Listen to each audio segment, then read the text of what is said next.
അങ്ങനെ ഞങ്ങളുടെ ഫസ്റ്റ് പ്രോഡക്റ്റിന് വേണ്ടിയിട്ട് നമ്മുടെ വിഘ്നേഷ് രാവിലെ വന്നിട്ട് സ്റ്റിക്കറൊക്കെ എഴുതി ഒട്ടിച്ച് അവൻ റൂട്ടിന് ഇറങ്ങാൻ പോവുകയാണ്.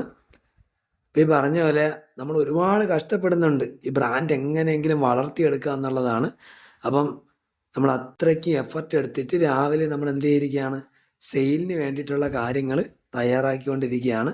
അപ്പം വളരെ പാടാണ്. കാര്യം ഒരു കസ്റ്റമറിന് ഈ സാധനം കൊടുത്ത് അവർക്ക് അത് തൃപ്തി ഉണ്ടായിട്ട് അത് അവരെടുക്കണം. എന്നാലും ഞങ്ങൾക്ക് അത്യാവശ്യം ഒരു 10-100ഓളം ഓർഡറുകൾ ഇന്നലെ ലഭിച്ചു. ആ ഓർഡർ കൊണ്ട് കൊടുക്കാൻ വേണ്ടിയിട്ട് ഞങ്ങൾ രാവിലെ മുതൽ ആ സ്റ്റിക്കറൊക്കെ എടുത്ത് അതിന് വിലയൊക്കെ ഇട്ട് കൃത്യമായിട്ട് കാര്യങ്ങൾ നമ്മൾ ചെയ്താണ് അതിന് മുന്നോട്ട് പോകുന്നത്. ശരിക്കും നമ്മൾ റൂട്ട് ഇറങ്ങിയ സമയത്തൊക്കെ ശരിക്കും ഒരുപാട് കടകളിൽ നമ്മൾ ഒരു 100ഓളം കടകളിൽ കയറുമ്പോഴാണ് ചിലപ്പോൾ ഒരു 10-100 ബോക്സ് നമുക്ക് ഒപ്പിക്കാൻ പറ്റിയത്. ശരിക്കും പറഞ്ഞാൽ ഞങ്ങൾ പ്രതീക്ഷിച്ചതിനെക്കാട്ടിയും വലിയ പാടാണ്. എന്നാലും ഞങ്ങൾ തളരില്ല, ഞങ്ങൾ മുന്നേറിക്കൊണ്ടേയിരിക്കും.